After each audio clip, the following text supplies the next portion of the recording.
Jangan lupa like, subscribe, dan aktifkan lonceng notifikasinya. Assalamualaikum warahmatullahi wabarakatuh.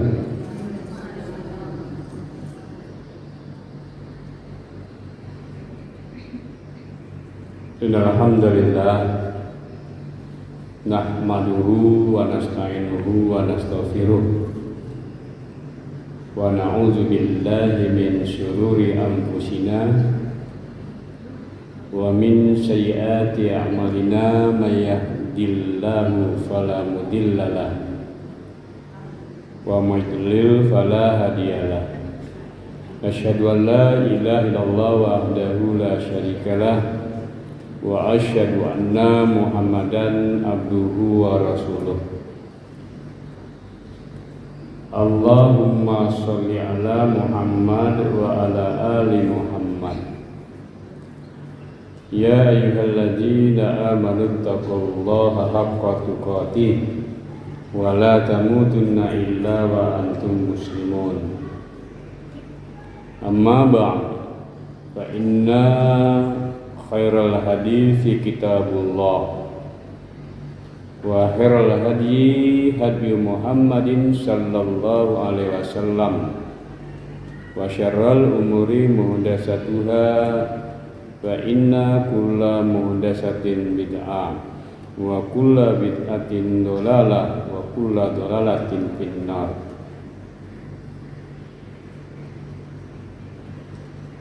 Ma'asyiral muslimah, ibu jamaah perwitan Masjid Jami' Muhammadiyah yang dirahmati Allah Subhanahu wa taala. Sesungguhnya segala puji hanya milik Allah Subhanahu wa taala. Kita telah memujinya, kita telah meminta pertolongan kepadanya, dan kita telah meminta ampun kepadanya, dan kita berlindung kepada Allah Subhanahu wa taala dari jahatnya jiwa kita dan buruknya amalan kita. Barang siapa yang Allah berikan petunjuk hidayah di atas jalan yang benar,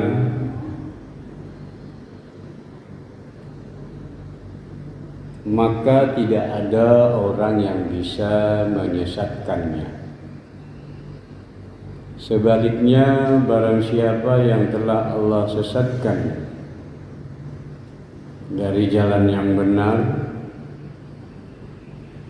maka tidak ada juga orang yang bisa memberi hidayah petunjuk. Maka beruntunglah kepada hamba-hamba Allah yang selalu Allah beri taufik dan hidayah. Dan kita pun bersaksi bahwasanya tiada yang patut diibadahi dengan benar, dan ibadah yang benar ini hanya kita peruntukkan kepada Allah Subhanahu wa taala. Dan kita bersaksi bahwasanya Muhammad itu adalah hamba Allah, utusannya, rasulnya.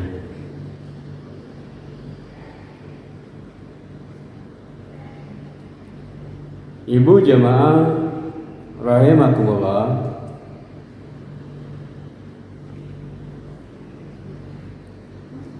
kepada nabinya, rasulnya Muhammad sallallahu alaihi wasallam kita telah berucap, berselawat, bersalam. Mudah-mudahan selawat ini kelak di yaumil qiyamah akan memberikan faidah buat kita, mendatangkan syafaat dari nabinya Muhammad SAW atas izin Allah Subhanahu wa Ta'ala. Allah berfirman, wahai orang-orang yang beriman, bertakwalah kepada Allah dengan sebenar-benarnya takwa, dan janganlah kalian mati kecuali dalam keadaan muslim sejati, muslim yang benar.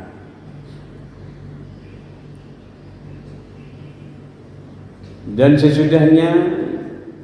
sesungguhnya sebaik-baik perkataan adalah kitabullah,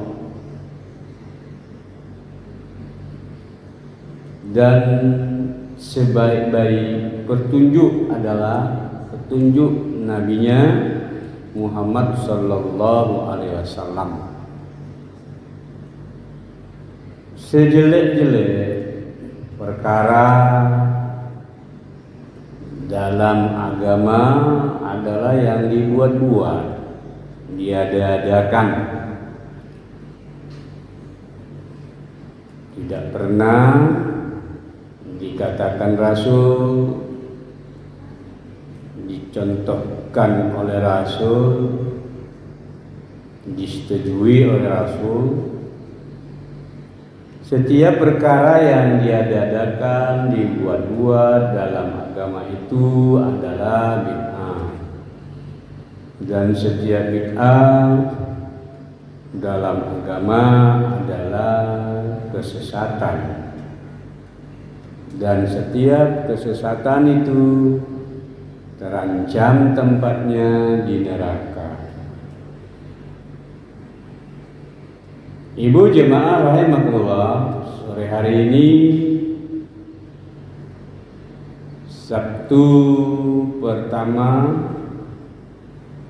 bulan Februari ini bersamaan dengan bulan Rajab,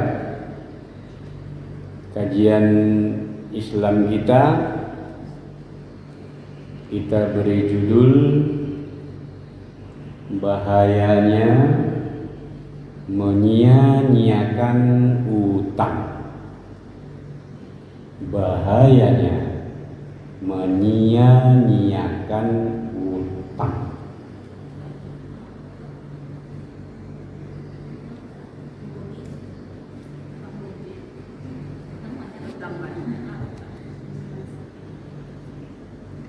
Utang adalah perkara muamalah yang dibenarkan oleh syariat Islam. Muamalah ini wajib dilaksanakan sesuai syariat Islam. Tidak boleh ada tipu menipu, tidak boleh ada riba, tidak boleh ada kebohongan dan kedustaan. Maka seorang muslim muslimah wajib memperhatikan perkara utang piutang yang dia wajib dibayar. Kalau tidak, inilah yang akan kita sebutkan bahayanya dia sampai negeri akhirat, yang ujung-ujungnya dia tidak masuk surga. Bukan perkara enteng, Makanya kepada kaum muslimin, muslimat, jangan membiasakan utang. Kalau memang tidak sangat dibutuhkan, jangan suka berutang. Kenapa? Bahayanya yang kita takuti nanti di akhirat. Kalau dia tidak membayarnya, maka ini yang dikatakan ya oleh Rasulullah Sallallahu Alaihi Wasallam, ya, bahaya orang menyia-nyiakan utang. Ibu jamaah rahimakumullah, sahabat bertanya kepada Rasulullah Sallallahu Alaihi Wasallam, ya Rasulullah, mengapa engkau sering sekali berlindung kepada Allah dari perkara utang, sampai Rasulullah mengajarkan kepada umatnya sepotong doa selalulah dibaca pada akhir sebelum salam waktu sholat, dibaca, diajarkan Rasulullah supaya jangan kita terlilit utang. Doanya, Allahumma inni a'udzubika minal ma'sam wal maghram. Diulang, Allahumma inni a'udzubika minal ma'sam wal maghram. Allahumma inni a'udzubika minal ma'sam wal maghram.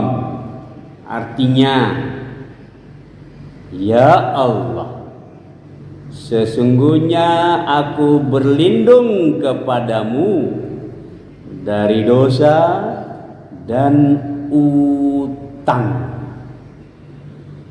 Rasulullah selalu membaca doa ini yang sekaligus diajarkan kepada umatnya.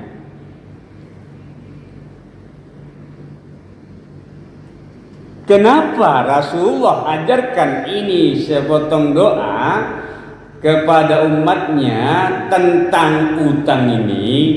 Karena ibu jamaah rahimakumullah, Rasulullah mengabarkan kepada umatnya, innar rajula iza gharima, sesungguhnya apabila seseorang terlilit utang, haddatsa fakadzaba, maka bila bicara ia suka bohong. Iyo, dah terlilit utang, di kiri juga utang, di kanan juga utang, di depan juga utang, di belakang juga utang, sekeliling pinggang. Bila ditagih sebelah kiri, besoklah Bu saya bayar. Datang lagi sebelah kanan, besok Bu saya bayar. Ibu tak percaya sama saya? Terus dia kata haddasa, bohong, dusta, untuk menutup ya, supaya percaya orang sama dia. Wa wa'ada fa akhlafa, kalaupun dia berjanji akan mungkir, kayaknya nggak pernah tepat membayar utangnya. Kenapa? Karena sudah terlilit. Karena itu Nabi ingatkan sama kita, jangan suka-suka biasakan utang kalau tidak sangat-sangat perlu. Setan tuh selalu saja membujuk, tidak apa-apa tuh nanti bisa bayar, kata si setan. Padahal dahsyatnya nanti kita sebutkan satu-satu bahayanya.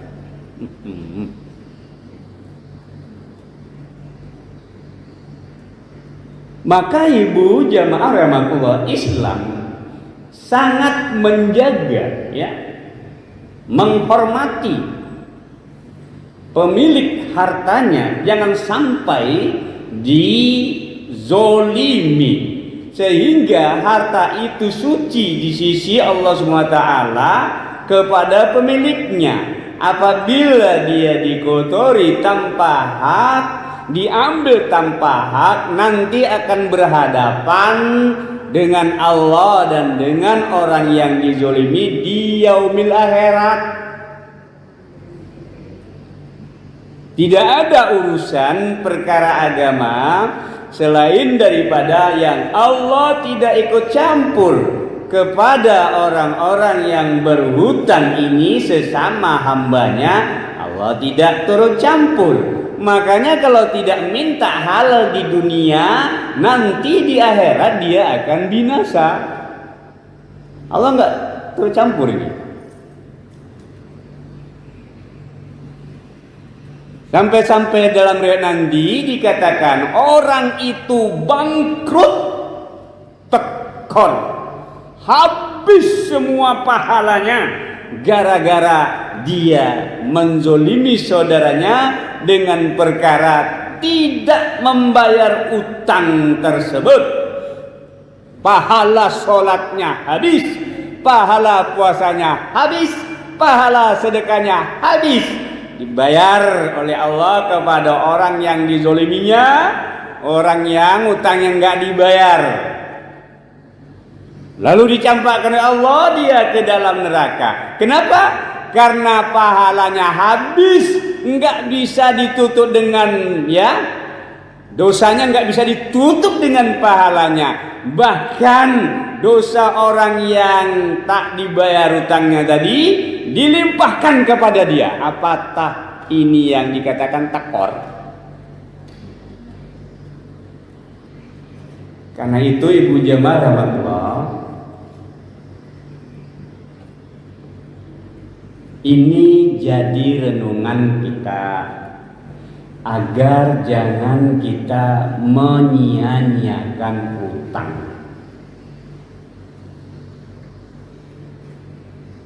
Supaya nanti di yaumil qiyamah hisab kita yang seharusnya kita masuk surga terganjal tak masuk surga karena masih ada urusan perkara sesama manusia, nyangkut ada utang belum dibayar, stop, mau melangkah tak jadi masuk, stop. Satu bahayanya, roh orang mukmin tergantung dengan utangnya sampai dibayar. Satu. Kalau orang mukmin meninggal, rohnya dicabut, belum dinaikkan Allah. Kalau dia mukmin soleh ke langit yang ke-7 tempat yang tinggi, ke surga, belum. Kenapa utang belum dibayar? Masih tergantung dengan utangnya. Hadis sahih riwayat Imam Ahmad, Imam Tirmizi, Ibnu Majah dan yang lainnya. Hadis ini disyahihkan oleh Syekh Albani dalam kitabnya Syahih Al-Jami' Asy-Syaghir.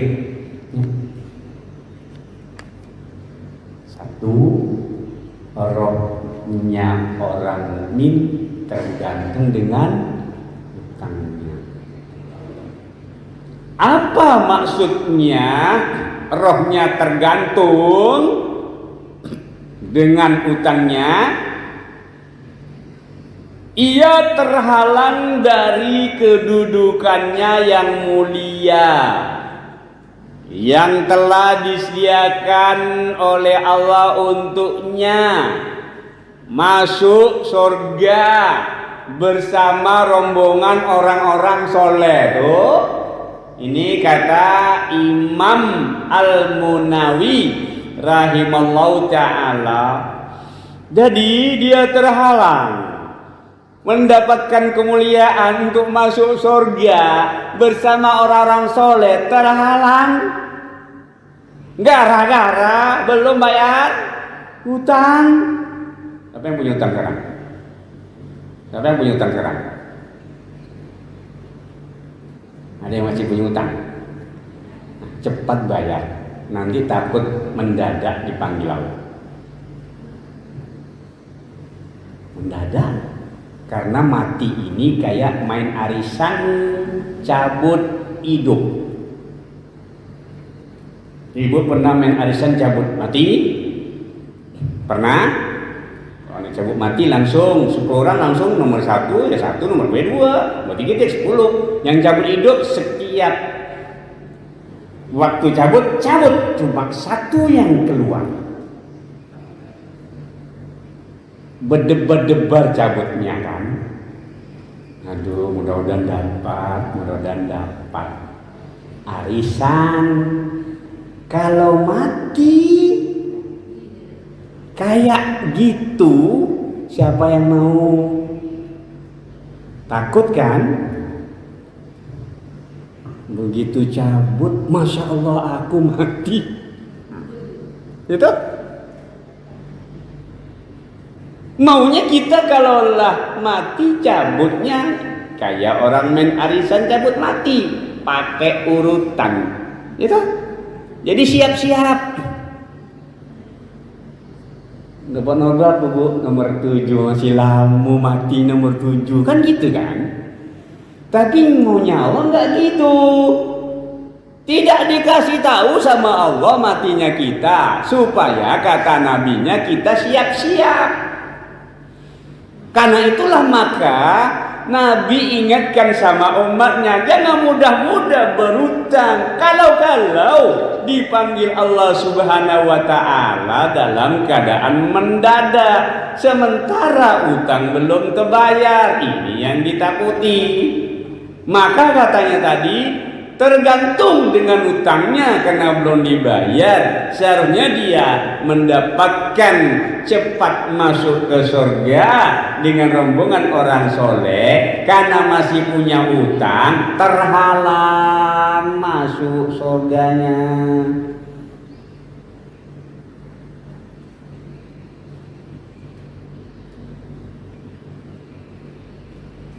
Imam Asy-Syam'ani rahimahullah menjelaskan tentang hadis di atas, roh orang mukmin tergantung dengan utangnya. Walaupun ia telah meninggal dunia, hadis ini menganjurkan untuk dibayar oleh ahli warisnya kalau mau menolong.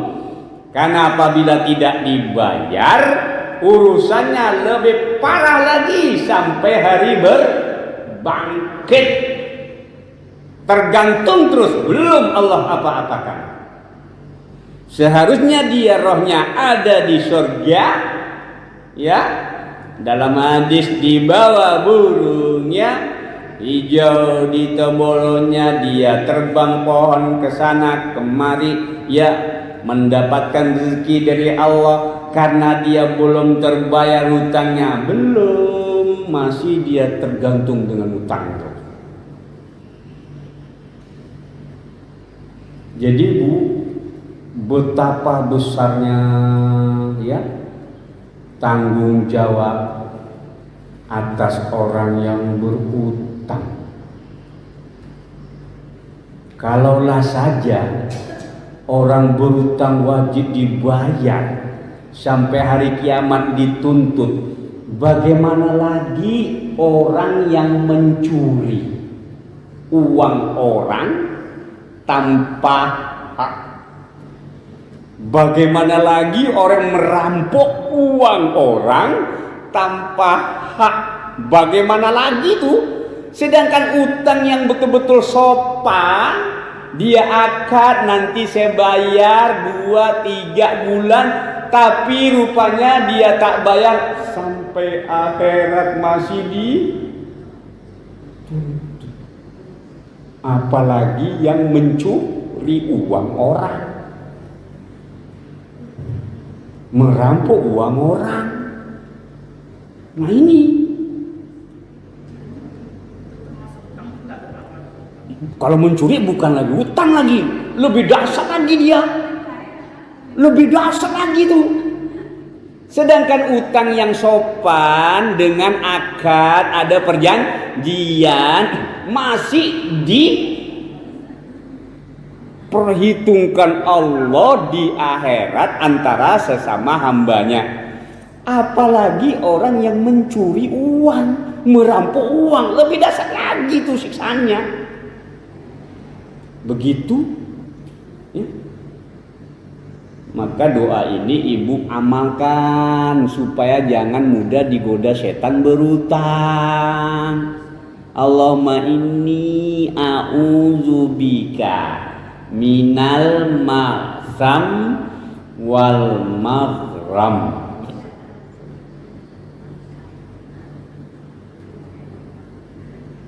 Kalau Allahumma inni a'udzubika kan nafal. Minal ma'sam wal maghram. Minal ma'sam wal maghram. Ma'sam dosa, maghram utang. Berlindung dari buat dosa sama Allah. Setan selalu menggoda. Kalaulah Allah tak tolong, kena goda kita sama setan. Karena Allah saja yang bisa menolong kita. Kita lemah. Sebelum salam, sempatkan itu doa. Dekat sujud, setiap sujud juga sempatkan. Karena dekatnya seorang hamba kepada Allah pada saat meminta di waktu sholat ada di dalam sujud. Dan disitulah mudah sekali untuk dikabul.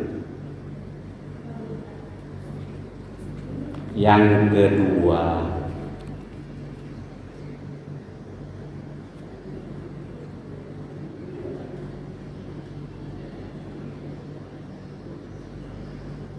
semua dosa diampuni oleh Allah kecuali utang. Tuh, kecuali utang. Dosa berzina, dosa meninggalkan puasa,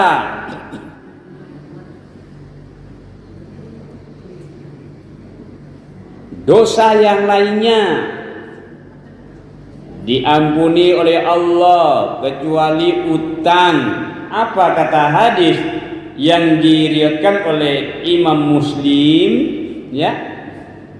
Ya Rasulullah, bagaimana menurut engkau jika aku gugur berperang di jalan Allah, membela agamamu, kemudian apakah dosaku akan terhapus oleh Allah Subhanahu wa taala? Iya, terhapus asal kamu berperang dengan ikhlas, sabar, mengharap pahala, tidak lari dari peperangan. Iya, dihapus oleh Allah kecuali utang. Ngeri kan? Orang yang berjihad di jalan Allah, berperang, mati dia dia ikhlas, sabar mengharap pahala, kemudian ditanya sama Rasul, apakah dihapus dosa saya oleh Allah ya Rasulullah? Kata Rasulullah, iya dihapus kecuali utang. Urusan Allah gawat. Hadis ya Muslim. 2.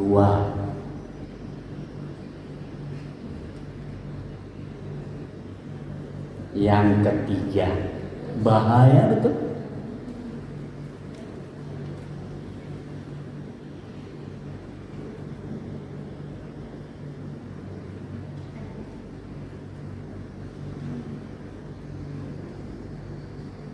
Samurah radhiyallahu anhu berkata, kami bersama Rasulullah sallallahu alaihi wasallam menguburkan jenazah. Beliau bersabda, adakah seseorang dari Bani Fulan di sini? Beliau mengulanginya 3 kali. Lalu berdirilah seseorang laki-laki. Rasulullah SAW berkata kepadanya, apa yang menghalangimu untuk berkata, menjawab seruanku pada yang pertama, yang kedua? Adapun aku tidak menyebutkan sesuatu kepadamu melainkan kebaikan. Sesungguhnya fulan seorang laki-laki dari kalangan mereka sudah mati, tertahan karena utangnya. Jadi Bani Fulan tadi dijelaskan oleh Rasulullah SAW, ya. Semua amalannya belum lagi diperhitungkan oleh Allah Subhanahu wa taala. Seharusnya dia mendapatkan kemuliaan, kenikmatan dengan amalan itu, karena masih ada utang belum terbayar, maka dia tertahan karena utangnya. Hadis sahih riwayat Abu Dawud. Kemudian yang keempat, dari Sauban radhiyallahu anhu, qala Rasulullah sallallahu alaihi wasallam, man faraqar ruhul jasada wa huwa bari'un min salasin. Apabila roh telah berpisah dari badan, dari jasad, meninggal dia, sedang ia bebas dari 3 perkara. 1. Al-kibru, sombong. 2. Wal-ghulu, korupsi. 3. Wad-dain, utang. Dakhalal jannah, masuk bebas dari 3. 1. Sifat sombong. 2. Korupsi, tidak pernah korupsi 1.000 rupiah pun tidak mau dia, Bu. Apalagi 1 miliar. Yang ketiga, utang, bebas utang. Dakhalal jannah, masuk surga. Siapa yang tak punya utang hari ini? Jangankan kita, negara saja banyak utang, kata orang kan, ya kan? Jangankan kita, negara saja banyak utang, gitu. Ya jangan diikuti lah, karena kita hidup bukan untuk berutang, kita hidup untuk menyembah Allah. Allah enggak suruh yang tak sanggup, enggak disuruh Allah sesuai dengan kesanggupan. Enggak sanggup kok berpayah-payah sampai utang. Itu akibatnya. Maka tiga yang tidak dimiliki ya sama hamba Allah ini, dia nggak punya sifat sombong. Apa itu sombong? Batarul haqqu wa ghamtun nas, menolak kebenaran, meremehkan manusia. Itu sombong, kata Nabi. Menolak kebenaran, sudah dikasih kebenaran dari Al-Quran ya, dari Al-Hadis yang sahih, ditolak dia. Sombong, kata Nabi. Meremehkan lagi manusia, tidak dianggap manusia sama dia, kecil sama dia, diremehkannya, padahal benar itu ya. Yang keduanya korupsi. Betapa banyak hamba Allah yang melakukan korupsi yang asalnya dari gulul, artinya mengambil harta rampasan perang belum dibagi sudah diambil. Nah, inilah dikatakan oleh para ulama, yakni korupsi dia. Yang ketiga, utang. Bebas dia dari tiga perkara ini. Nabi bersabda, dakhalal jannah, pasti masuk surga. 4 bahayanya kalau punya utang, bahaya menyia-nyiakan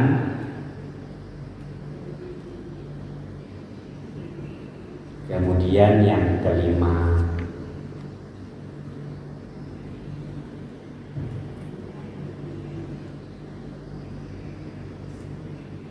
di akhirat nanti yang menjadi pembayarannya adalah pahala dia. Di akhirat tidak ada dinar, tidak ada dirham. Yang membayar adalah pahala dia. Sebanyak apa pahala dia? Kalau terlilit hutang, habis nanti, kata Nabi. Abu Hurairah radhiyallahu anhu berkata, Rasulullah bersabda, atadruna mal muflis, tahukah kalian siapa orang yang bangkrut? Qalu, sahabat menjawab, al muflisu fina man la dirham lahu wala mata. Orang bangkrut ya Rasul, menurut kami yang tak punya dirham, tak punya pula harta benda. Itu memang benar. Kalau sudah bangkrut habis semuanya uang dan harta. Contoh orang jualan, bangkrut habis, barangnya habis, uangnya pun tak ada, tinggallah sebadan sama dia. Itu menurut sahabat itu. Rupanya yang diinginkan Nabi bukan itu yang diinginkan dia. Innal muflisa min ummati, sesungguhnya orang yang bangkrut dari kalangan umatku itu, mayyati yaumal qiyamah bi sholatin wa syamin wa zakatin. Pada hari kiamat nanti dia datang dengan membawa pahala sholat, pahala puasa, pahala zakat. Wa ya'ti qad syatama hadza, tapi ia datang dengan membawa dosa. Dosa apa? Mencaci maki saudaranya. Wa qadhafa hadza, menuduh, memfitnah. Wa akala mahadza, makan harta tidak sah. Ya, hati-hati. Dan 3, wa safaka damahadza, menumpahkan darah, berantem, hati-hati. Gara-gara anak sama anak ikut, bapak sama mama ikut berantem, akhirnya tumpah darah setetes, hati-hati nih. Ini akibatnya lagi. Wa daraba hadza, memukul, ya.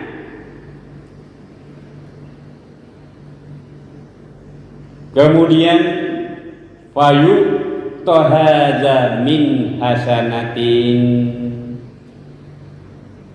kemudian diberikan yang ini dari kebaikannya dan yang ini dari kebaikannya. Habis. Kebaikan ibu, pala ibu dikasih sama orang tadi dituduh, ya. Dia enggak berzina dibilang berzina. Dia enggak bilang adu domba, dibilang itu ibu itu suka adu domba tuh. Nah, tuh kasih pahala, ya. Dan dikasih lagi kepada orang yang dicaci maki. Dikasih lagi sama orang yang hartanya diambil tadi. Sampailah kepada yang dia pukuli tadi. Habis kebaikannya. Apa katanya? Fa in faniyat hasanatu qabla ayyubdama alaihi. Habis kebaikannya sebelum menutup kewajibannya. Belum habis dibayar, habis pahala. Dengan apa ditutup dosa? Ini dikatakan bangkrut. Maka uhiza min khotoyahum faturihat alaih, dosa orang yang dizolimi tadi dilemparkan kepada dirinya. Masya Allah. Makanya ibu, kalau ibu difitnah, dituduh, dicaci maki, dia diam aja, besok di akhirat enak tuh, nggak usah balas. Kalau mau enak. Ya kalau dibalas seri aja, seri. Tahu seri? Kosong. Tapi kalau ibu nggak balas, di akhirat banyak nih tumpukan pahala sama saya nih. Nanti dia setor saya nih. Nyetor dia nih. Iya. Nanti dia di akhirat, pahala dia diberikan sama orang yang dicaci tadi nggak balas, dituduh nggak balas. Makanya tadi dia tekor. Itu nikmatnya kalau orang berilmu. Kalau nggak berilmu, nggak didapat sama dia ini. Dia membalas terus dia. Dia membalas terus, kalau berlebihan dia pula berdosa karena berlebihan. Seharusnya seri aja mau membalas, kata Allah memang fajaza'u sayyi'atun misluha. Balasan kejelekan kejahatan semisal. Tapi kata Allah, siapa yang memberi maaf, fa aslah wa azlah, maka dapat pahala buat dia besok. Itu kita yang diinginkan besok. Biar saja di jauh sana kita digibahkan, tahu digibah, diceritakan kejelekan kita. Aduh, pahala tuh, banyak tuh pahala tuh. Besok dia persen. Summa turiha finnar, kemudian orang ini dilemparkan ke dalam neraka. Yang nggak bisa menutup dosanya sama pahalanya, habis dari bagi-bagi sama orang yang dizalimi. Makanya kita harus hati-hati terhadap perkara muamalah yang ada hubungannya ya dengan ya keselamatan kita nanti di akhirat. Jangan sampai kita meninggal dunia menzalimi orang lain, belum lagi minta dihalalkan, minta maaf, lebih-lebih lagi utang. Jangan ada punya niat tak kubayar biar dia habis duitnya, itu bahaya lagi. Tak mau niat bayar utang. Tapi kalau niat bayar utang, Allah akan mudahkan dia bayar. Niat utang tapi dia tak mau bayar, Allah akan binasakan dia kehidupannya.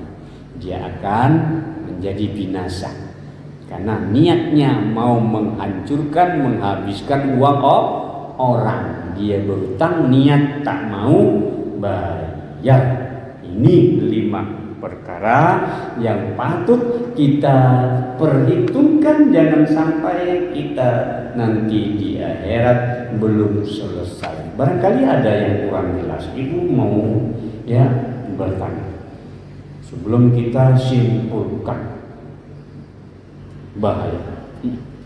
Ini Pak, dia utang. Iya, utang. Dia minta sama kita.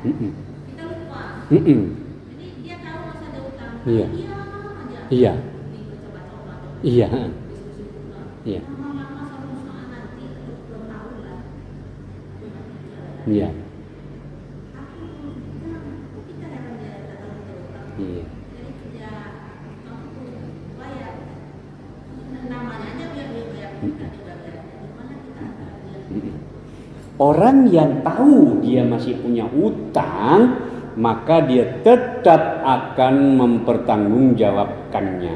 Orang yang diutang itu dia lupa, ya lupa tadi, akan tetap dia menerima haknya nanti di akhirat. Karena yang berutang dia ingat masih punya utang. Makanya orang yang berutang ini dia tahu masih punya utang, jangan sampai dia pura-pura tak tahu. Karena Allah Maha tahu. Itu bahayanya orang yang berutang tadi, ya. Jadi dia masih Allah kasih hidayah, diingatkan sama Allah. Dia punya utang, masih diingatkan sama Allah. Hati utangmu. Ada nggak perasaan mau bayar? Kalau ada perasaan berarti Allah kasih hidayah dia. Bayar gitu. Setan tak mau masuk, ya. Itu dia bayar, selamatlah dia. Ya. Nanti kalian tahu, oh ibu saya punya utang ibu mungkin lupa nih bayar, selamat kan gitu. Ini sampai dia ibunya meninggal pun tak mau bayar, dia padahal tahu punya utang dia.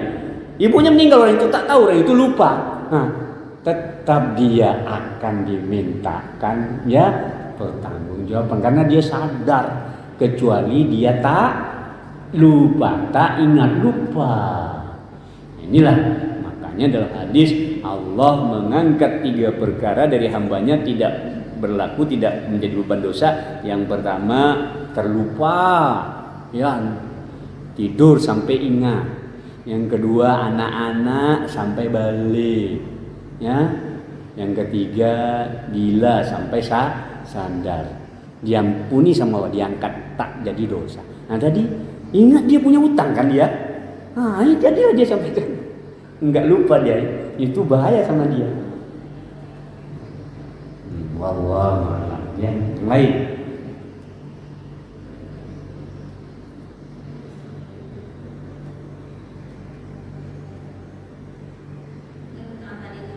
Dia tahu dia utang. Tapi tahu juga.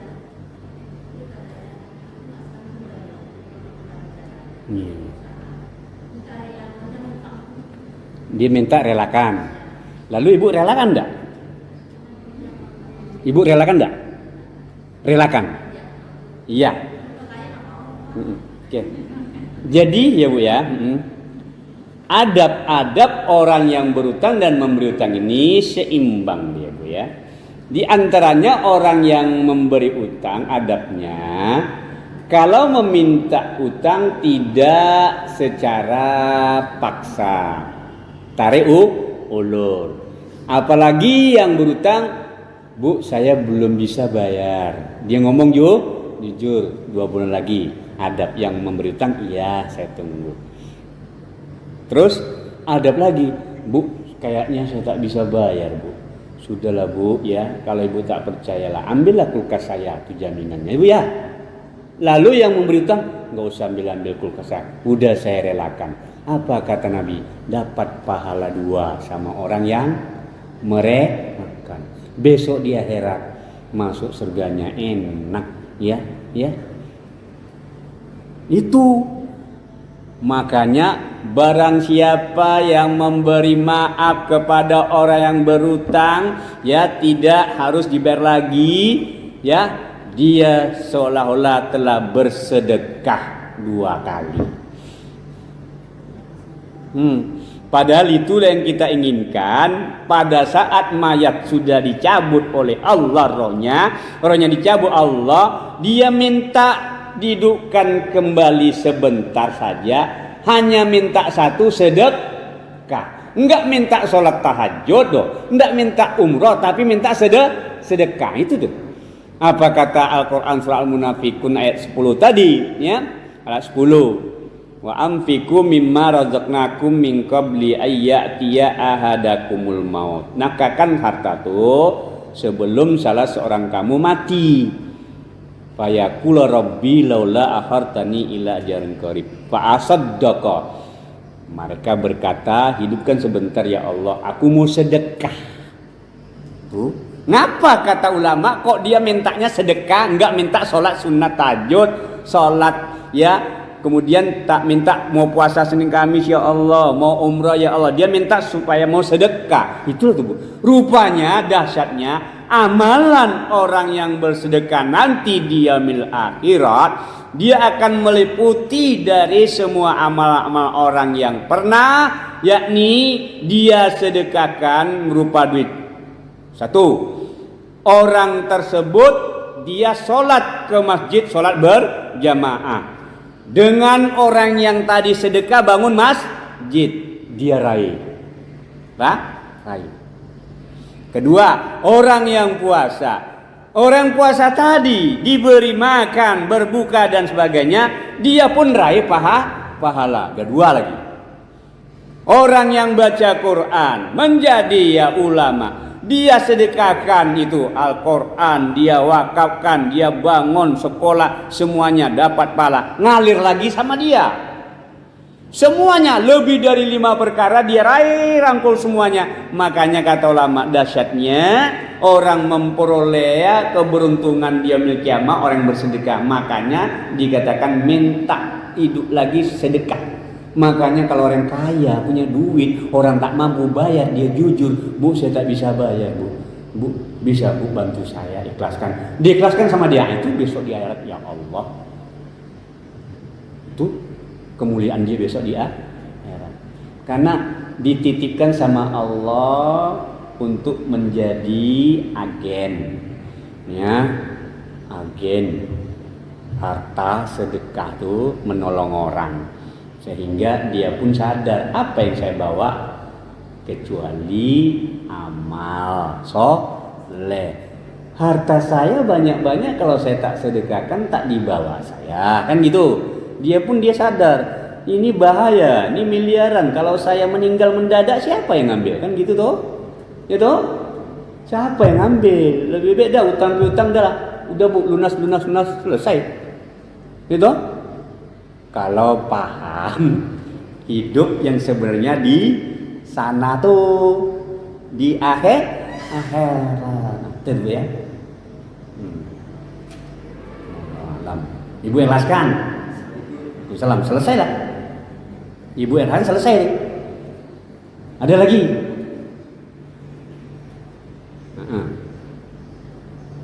Ada lagi?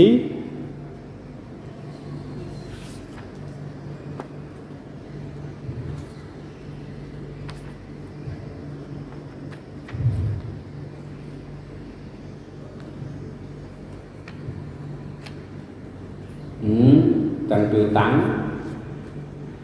Ada lagi, silakan.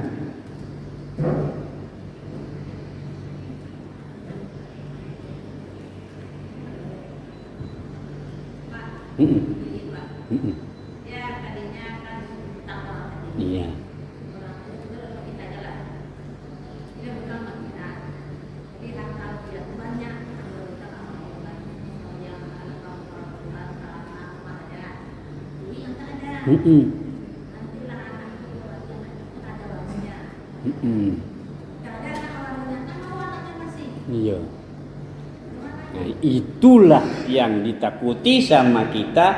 Kalau kita meninggal, tidak bisa ahli waris membayarkan utang. Ya sampai kiamat terus saja ibu, rohnya tergantung. Padahal amalan ibu, sholatnya bagus, puasanya bagus, hajinya bagus, cuma ada tercecer sama utang, anaknya tak mau bayar, ahli warisnya tak mau bayar, ya terus begitu.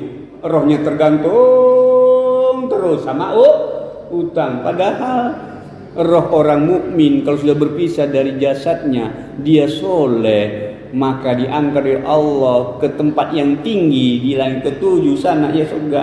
Maka disinilah fungsi tadi. Kalau belum utangnya terlunas, tergantung teruslah. Belum lagi Allah, ya. Ya itulah tadi anak tadi kurang berbakti. Ya seharusnya dia mempercepat utang dibayar, ya mai tadi dengan hartanya yang ditinggalkan. Makanya agama ini mengajarkan sebelum ya perkara-perkara utang lunas jangan dulu dibagi warisan. Makanya awal-awal diingat-ingatkan para pentakziah, siapa yang masih punya utang piutang sama si ahli mayit, ayo menghadap supaya tadi selamat dia, karena Nabi tidak menyolati orang yang jenazahnya masih punya utang. Sampai sahabat Abu Qatadah bilang, ya Rasul solatilah. Tidak, kamu mau jamin utang dia? Kalau jamin saya solati. Akhirnya Abu Qatadah, saya jamin 2 dinar ya. Kemudian disolati sama Rasulullah. Setelah itu ditanya sama Rasulullah, kamu sudah bayar? Sudah Rasul. Kulitnya sudah dingin, kata Rasul. Tadinya Pak panas. Itu makanya jangan sampai anak tak berbakti sama orang tua. Cepat itu hutangnya dibayar. Banyak ahli waris, banyak atau warisannya malah hutangnya belum dibayar. Ini anak durhaka. Banyak hartanya tuh tak dibayar, malah diambil. Ya itulah tuh. Itu makanya Bu ya. Nah disinilah pentingnya tadi melunasi hutang piutang melalui harta warisannya. Sampai-sampai apabila harta warisan tidak cukup untuk membayar hutang, diambillah dari baitul mal kas negara untuk menyelamatkan orang ini. Kalau keluarganya tidak punya apa-apa, begitulah Islam menyelamatkan dia, kas negara. Sampai begitukan, ya. Islam mengaturnya, dasarnya tentang perkara utang-utang. Ibu jamaah Allah, berita gembira bagi orang yang menghilangkan kesulitan orang yang berhutang, tidak ya untuk diminta membayar. Barang siapa menghilangkan kesulitan dari orang yang berhutang kepadanya atau menghapuskan hutangnya, ya, hutangnya dihapus, maka ia berada di bawah naungan arasy pada hari kiamat. Itu satu lagi, ibu diselamatkan dari panasnya, ya, dahsyatnya di hari kiamat, matahari dekat tuh ya, karena dabu tak usah bayar, menghapuskan. Nah itu dia ya. Kemudian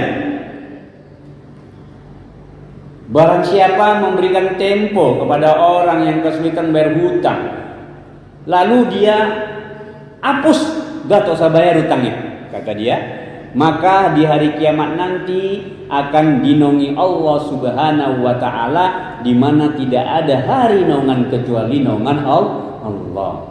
Tuh keutamaan orang yang menghapus. Tak usah bayar lah Bu, udahlah ibu tak bisa. Nah, itu dia ya. Kemudian sebaliknya, barang siapa yang mampu membayar hutang tapi dia tidak mau bayar hutang, itu kezoliman, kegelapan besok di akhirat. Nyebrang jembat Sirat, kegelapan, tak ada cahaya. Dia mampu bayar tapi tak mau bayar. Apa kata Rasulullah? Itu kezoliman, ya, kegelapan besok di akhirat. Makanya jangan coba-coba untuk ya mempermain-mainkan harta orang yang sah, ya, Walaupun dia banyak duit, tak mau juga membayarkan. Nah, besok di akhirat dia akan mengalami kezaliman, kegelapan. Wallahu a'lam ya. Ada lagi?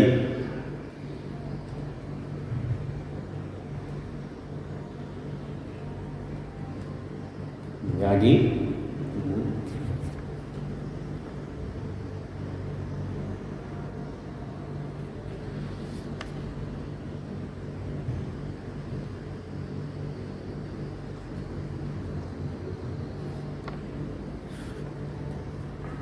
Tidak ada lagi beberapa menit ya, kita ambil kesimpulan ya terhadap kajian kita perihal utang piutang, bab muamalah yang patut kita ya pahami supaya jangan nanti di yaumul kiamat kita akan binasa. Yang pertama tadi Rasul ajarkan ya tentang bahayanya orang yang suka berutang.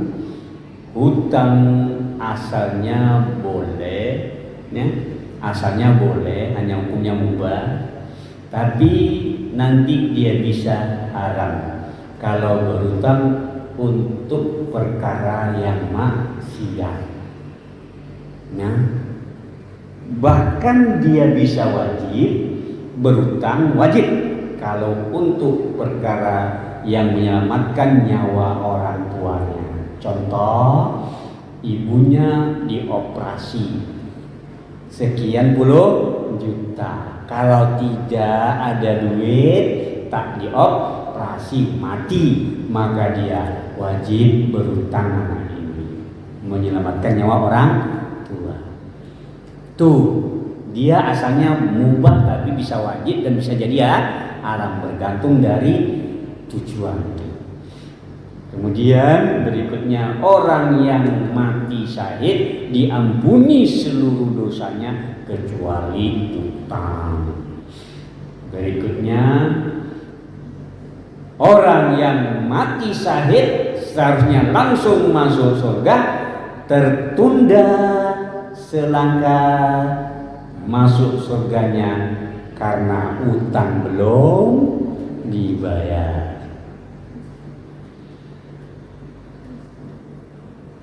Orang yang berutang wajib membayar utangnya sebelum ajal tiba.